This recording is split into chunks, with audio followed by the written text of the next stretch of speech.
So believe it or not, as of the day of this recording, we've had the Nintendo Switch on the market and in our homes and in our hands for 5.5 months, almost 6 months, which is really crazy to think about. And I don't know about you guys, but it definitely does not feel like it's been that long. And that's what kind of inspired me to want to make this video today, sort of a touching base, so to speak, with you guys and sharing my opinions and probably hearing back from you as well about how we feel about the Nintendo Switch and where things seem to be right now and where they may be heading now that it's been almost half a year since the Switch officially launched back in March of 2017. Now, we are, of course, just right before the beginning of the holiday shopping season, and we know some of Nintendo's biggest games and some of the Switch's biggest games for the year have still yet to launch. Super Mario Odyssey is right around the corner.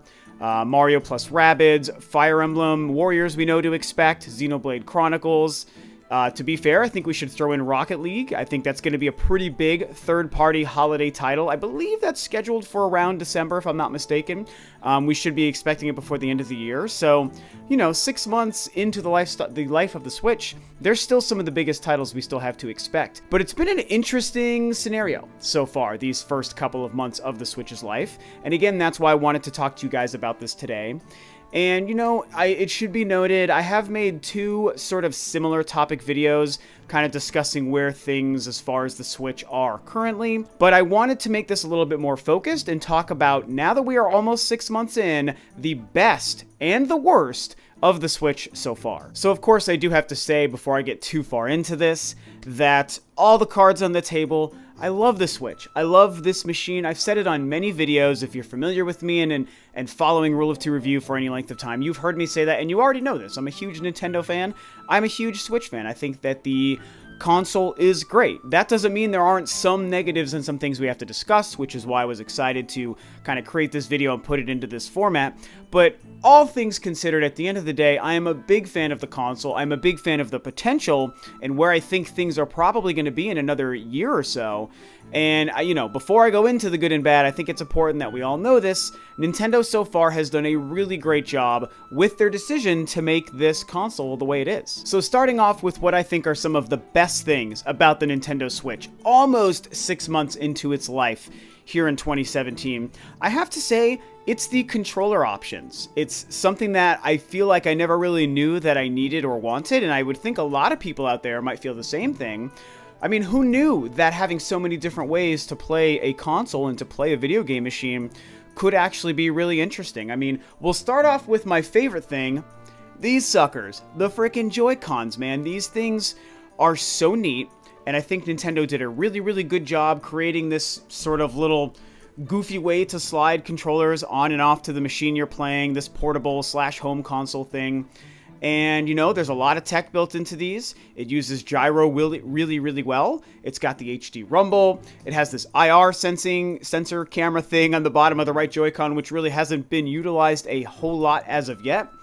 But I really just think these things are great, whether you're playing with your two hands separately, a la the Wii days back in the Wii Remote and Nunchuck days, or if you're playing in the grip. I'm actually one of those weirdos that really enjoys the grip. I don't think many people do, but for some reason, I like it. It just works for me, and there's even a couple of games, like ARMS, for example.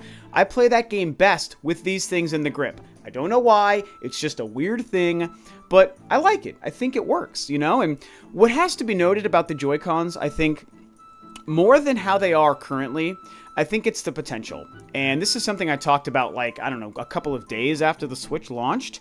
I realized, okay, Nintendo has a great opportunity with these things to really showcase why this technology matters, why the concept of the Switch and these Joy-Con controllers and all the ways we can play with them matter, and how they can possibly change gaming or make it better.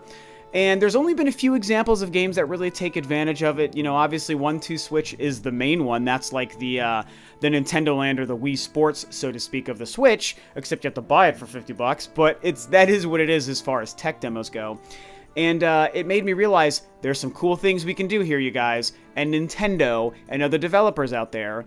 And, you know, we have Skyrim coming soon. Skyrim seems to be a game where Bethesda has gone out of their way to make some really cool Joy-Con functionality, and I hope that pays off, and I want to see more stuff like that in the future. I want to see Nintendo take more gambles And, maybe with Metroid Prime, and I expect this, Metroid Prime 4, there's some cool things, the next Zelda. I know there's some of the motion stuff involved with Mario Odyssey and how you throw Cappy around, and so I think that what Nintendo has done with these things is really cool, and I have to say that I applaud them for creating them that way.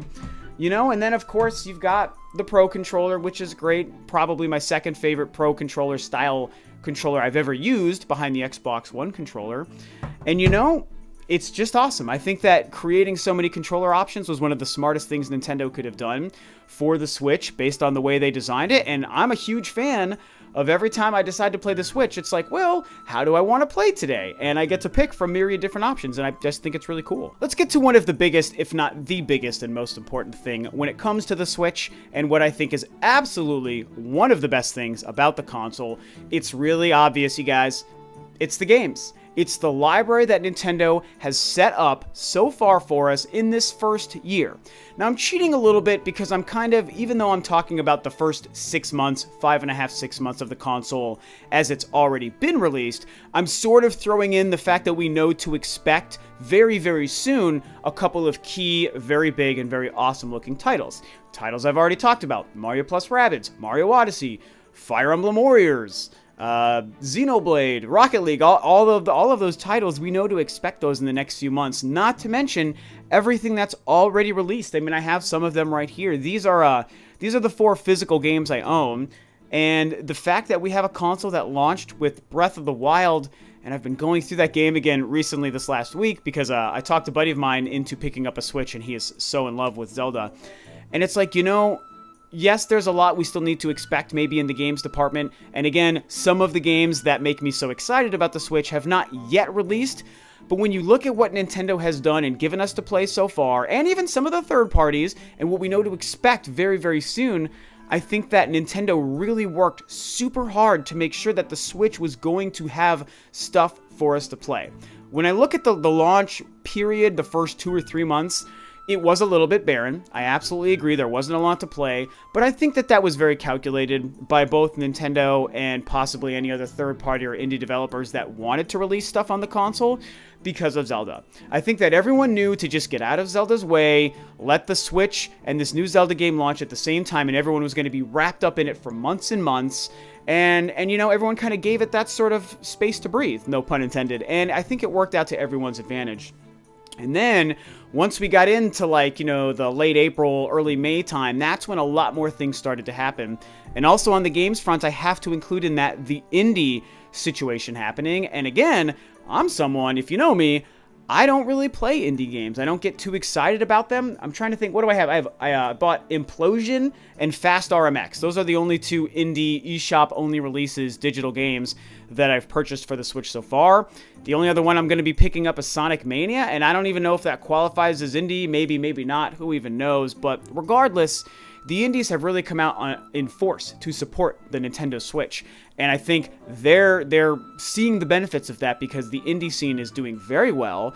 The gamers are buying into it. There's a lot of great stuff that people are enjoying. A lot of these companies are selling well on the eShop for the Switch, and they're making money. So all in all, everyone's winning. And you get a couple months out from the launch and from Zelda, and all of a sudden, these indie games and a couple of third-party games, like I've got myself Ultra Street Fighter 2 here, which we all know sold very well.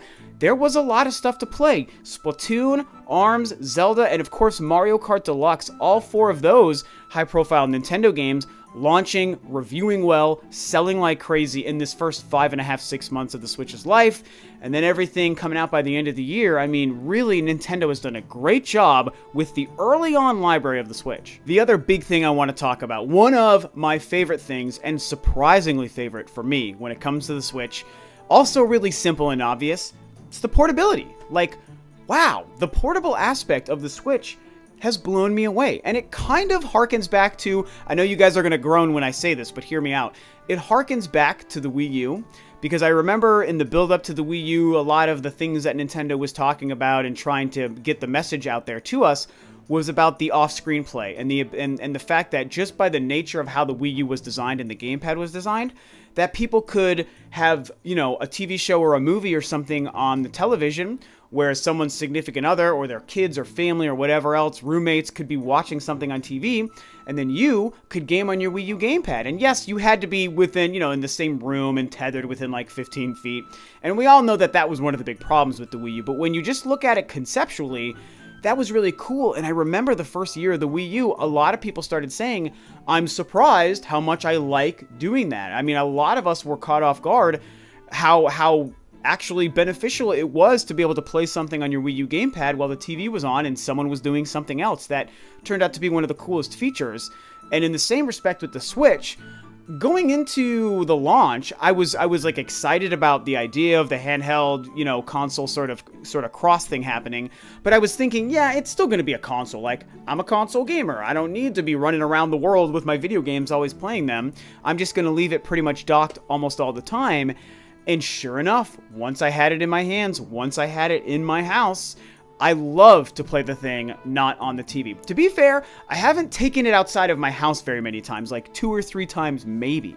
It's not something I do a whole lot, mostly because I get really nervous about losing it. That just freaks me out. I'm like, I know myself, I'll do something dumb and I'll lose it, or it'll get stolen, or I'll drop it and break it somewhere like on the concrete. I don't even know. I did fly with it last weekend when we went back home to Denver, but other than that, it's pretty much just me in my house with my Switch so far. But I gotta tell you, so often, I don't want to be just in my game room here where I do most of my gaming. Sometimes I just like to sit out in the living room, and I'll just sit on the couch by myself with my Switch playing whatever, and it's so much fun. I absolutely love doing that. Sometimes I just prefer that, and I don't know why. Probably because the screen looks so great and it's so fun to play a console quality game like Splatoon or Zelda in my hands in the other room. And of course, don't even get me started about falling asleep. I mean, I'm sure we all do that as well. I love to lay in bed. My girlfriend and I going to sleep. Maybe she's going to be watching something on her phone or listening to something, and I'm just going to sit there playing my Switch for a while. And it's so fantastic. And I think we have to give credit to all of the other people, which might be a lot of you guys out there, who do like to take their Switch on the go, wherever they go. They like to travel. They're going to work. They're going to school. They're going on vacation, and they love to have their Switch with them. And it's one of those things where Nintendo knew, on paper, it might seem like a pretty basic idea, but once you look below the surface and people have it in their hands and have the ability to do it, they're gonna see why it's amazing. And Nintendo knew. They make these mistakes, but then they come out of these mistakes with something simple yet elegant and brilliant like the portability to the Switch. And it's so cool, man. It's just been such a game changer. So there's many other great things about the Switch, but I didn't want to make this, a 78-minute video, because we already know I do like to make me some long videos. So I wanted to talk a little bit about some of the things that I think haven't been so great about the Switch so far. Some of the, quote, worst things about the Switch. Again, reminding you guys, I sure do love the console, but there are some things that maybe need to be fixed a little bit, and it's important that we address those and talk about them. So the first thing I want to touch on is the third-party game situation, and I know I've talked about that a few times over the last few months. A lot of people have talked about it. We've seen lots of YouTube videos. I've made a handful myself. Lots of people on Facebook and Twitter and online and message boards talking about what the third-party situation is with the Switch, what's going on with Capcom, what's going on with Ubisoft, what's going on with EA, what's going on with other indie games not coming to the Switch, and all these different things. And it is still an important conversation to be had, guys. And, I spent the first couple minutes of this video talking about some of the great games that have existed so far from Nintendo mostly, and a couple of other third-party and indie things. We know to expect some great titles soon. We know next year's probably going to be the same. But still, the third-party situation has not yet been ironed out, and I think a lot of us, I know definitely me, kind of expected that going into the Switch. Now, we were given a lot of reasons to think that we might see a better third-party scenario finally with Nintendo and finally with the Switch. Nintendo really tried to translate the messaging out to everyone who saw the Switch get revealed that, hey, there's a lot of cool stuff happening, there's a lot of companies on board, there's a lot of game developers we can expect to see working with Nintendo on the Switch. Look at this huge list of game development partners that we have. You can expect some great stuff. And we even had a lot of companies talking about their excitement about working on the Switch. Bethesda and 2K and all these other companies from software. Everyone's like, yeah, the Switch is really cool. We love what Nintendo's doing. We can't wait to get it on the market. And we are partnered with the console because we believe that there's some great stuff to be going on there. And that all sounded well and good. And now we've gone through the launch of the Switch, and then we went through E3 just a few months after the console launched, and as we've all discussed, we're maybe not seeing as many things so far that we wanted to see. And it is a shame, and I have to agree that it is a bit of a problem. And I don't want to get too much more into the whole Capcom thing from last week. I discussed that on its own video. Definitely check it out if you want to hear my thoughts there. You know, there's some good and bad going on with that. And with the EA thing, they're giving us FIFA, but they're not giving us anything else yet. Is that going to change? You know, and something I've mentioned in previous conversations about the third-party situation is, to be fair, I do think eventually, down the road, at the end of next year, maybe earlier next year, maybe even the year after, because the Switch, I think, is going to continue selling as well as it's been selling. Yes, just like in the Wii days, all these companies are going to scramble to jump on board, probably too late to actually make it worthwhile, but I think eventually we will see some things. And you know, we're not getting a game like Call of Duty this year, but I don't think we should rule it out for the future. Maybe by next year, you know, maybe next November, there's going to be 25 million Switches sold if Nintendo can make them fast enough. And that would be silly for Activision to say, well, we shouldn't spend the extra time and money to make a Switch version of our new Call of Duty game. They would be ridiculous not to. And I think that we're going to start to see Madden, and we're going to start to see EA's other big games, and whatever Ubisoft is doing next year, the next Assassin's Creed game. We will probably see those games.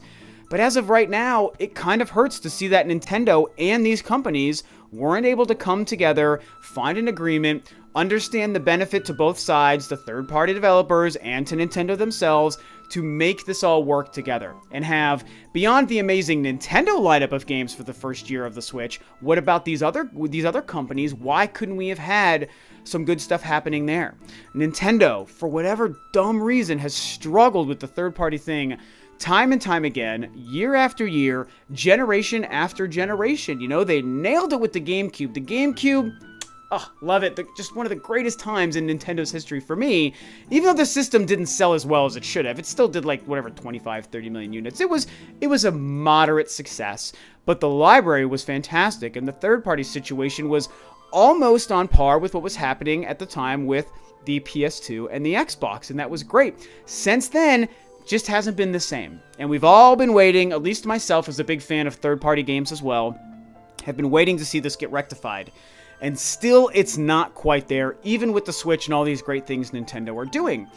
And, you know, I have the fear that my theory isn't going to be correct, and my guess that eventually third parties will jump on board, maybe that won't happen. I mean, I could be wrong there. It's just me guessing and speculating.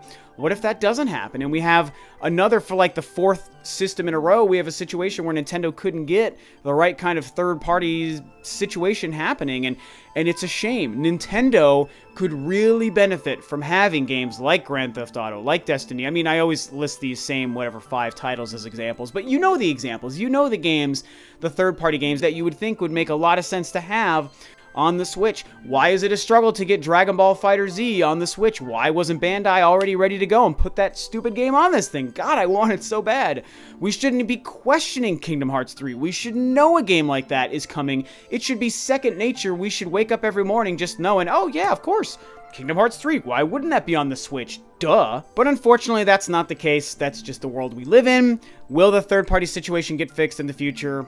Who knows? I sure hope so, but it just seems to be, it's just that thorn in Nintendo's side, man. They just can't get that figured out.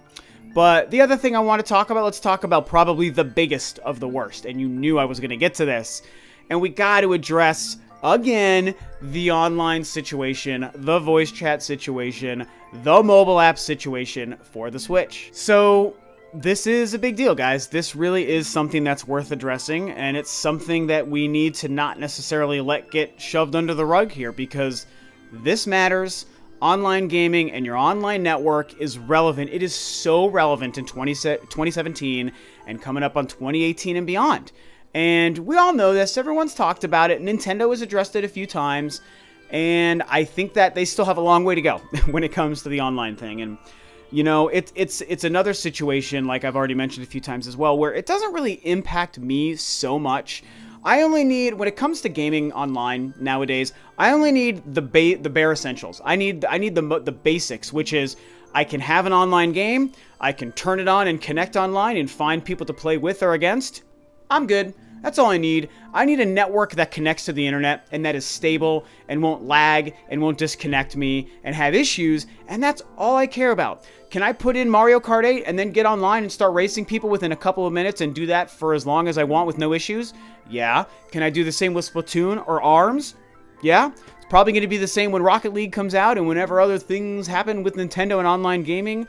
So those kinds of things are all I really care about. Voice chat, not for me. Don't really care about it. The eShop, as it stands, it works totally fine for the Switch. But when we look at the larger picture, and when we look at most gamers, a lot of people, the gaming industry and the gamer today demand way more than what Nintendo is giving us so far. Even though we're in the beta period and we're in the test period and things may change, they may improve the situation next year, that only is true because the situation is so dire and so bad right now. There's this phone app thing that they're doing. You know, early on, I wanted to believe like Nintendo is smart. Nintendo is fixing all their mistakes with the Switch. They're showing us that they understand how to do things correctly, so they're gonna figure this out. This mobile app is gonna be better than it sounds. That's what I was thinking. And now that we have the beta version, again, beta version, test version, we have that out right now, launched with Splatoon 2, as I predicted, by the way. And it's not good. There's a lot of problems with it, you know? It's the whole disconnecting thing, draining your battery, having to use it for voice chat. Ugh, Nintendo. You gotta fix this. You have to fix this thing. It's a problem. This is not what people want from their online gaming. It is not elegant.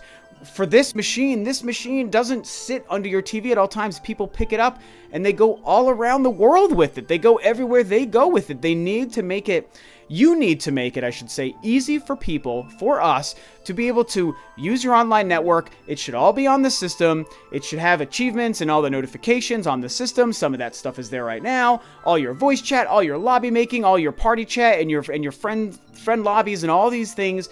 It should just be seamlessly handled through the Switch. The Switch has such a smooth and simple OS. I know there's like, we're missing some things, like people want Netflix or whatever, but when you look at how it operates, it's great. It's really simple, it's very fast, it's very clean, and that is a great example of why having everything as far as your online network run through the Switch itself and not needing this phone app would be great. I mean, it's like the Switch is designed to have that happen because it's so simple and efficient. And this phone app thing is like just the weirdest, dumbest thing. And like I said, man, I wanted to believe in it, but Nintendo proved me wrong because it hasn't been working. And people are upset in the voice chat thing. And, you know, we're going to start paying for this service soon. You know, first time ever, Nintendo's going to charge people. And the pricing is great. The pricing makes it so I'm not even mad. I don't care. $20 a year, that's fine, man. I don't need anything more than just connecting, like I said.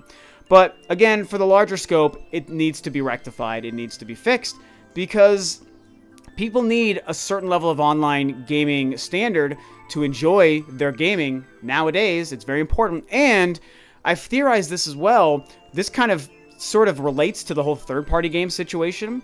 I'm willing to bet that a huge reason why we're seeing so much reluctance from a lot of third-party companies to bring some of their biggest games to the Nintendo Switch might be because of the online network. Their network designed in such a way where either Nintendo's requiring you to use the mobile app and do that whole thing just because it's what Nintendo wants to do, or maybe they've created a network that's so awkward and cumbersome and goofy on the back end that the only way it could work is through this phone app. And I'm sure a lot of developers are like, no, we're not going to put a Destiny game on a console that needs this phone app for the voice chat and for matchmaking and getting into your fire teams and all that stuff.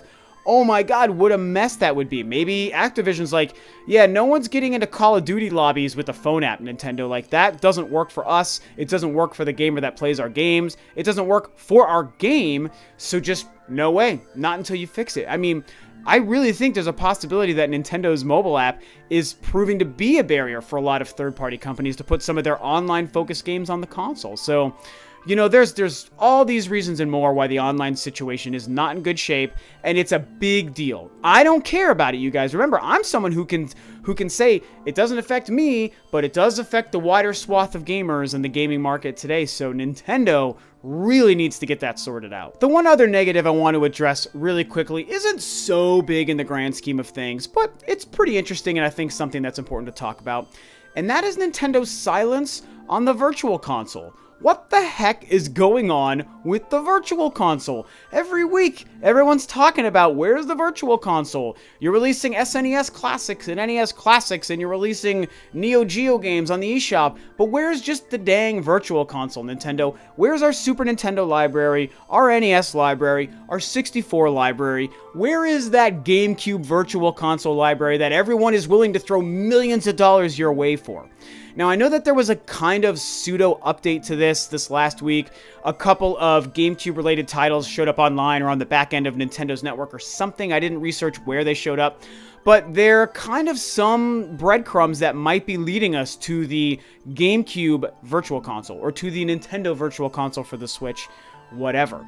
And that was nice to see, but none of that's confirmed. It's not concrete. No one really knows for sure if that's what that means or not. It might mean something totally different. So as it stands right now, Nintendo has not yet addressed it, and we see no other signs leading us to believe that it's going to show up anytime soon. And it's a problem because Nintendo set a great standard with the Virtual Console and the Wii and the Wii U. It's a great service to provide to us, and it's a great way for Nintendo to make money. It's one of those everyone wins scenario where us, the gamer, gets great products that we just want to have and that we're happy to pay for. So that satisfies what we want. And Nintendo, well, they're the company, they're the business, they're the ones that get all the money when they release, 100 freaking Virtual Console games and millions of gamers out there are buying them. And that's just, it gives Nintendo everything they want.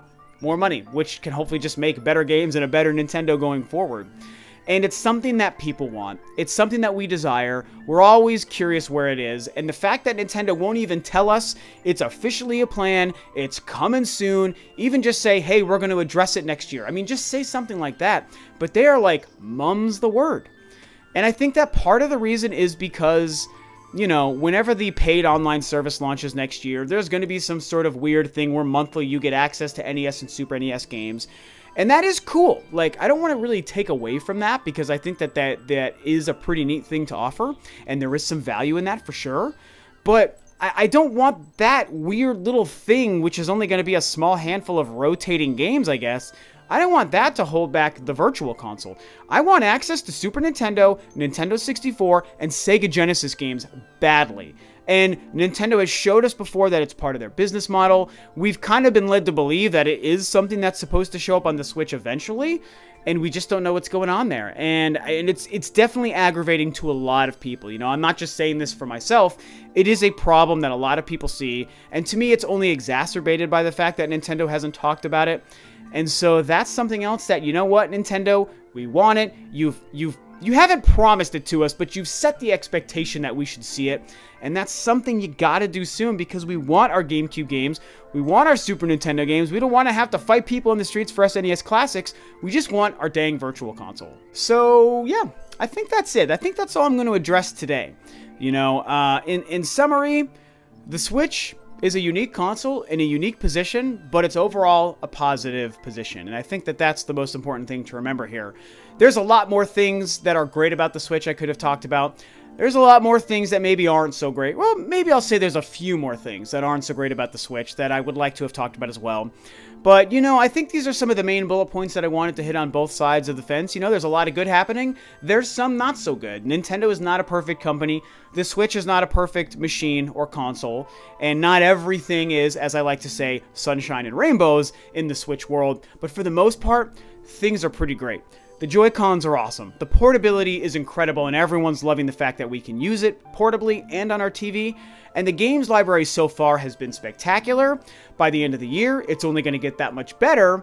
And with any luck next year, we start to see even more great games. I mean, the fact that they've even promised us Metroid Prime 4 and Pokemon is huge. I mean, Nintendo has really showed us that they're busting their butt to make their exclusive library, even if it's the only thing we can really count on. They've made sure that we have a lot of great games exclusively to play on the Switch, and I think that that's pretty cool.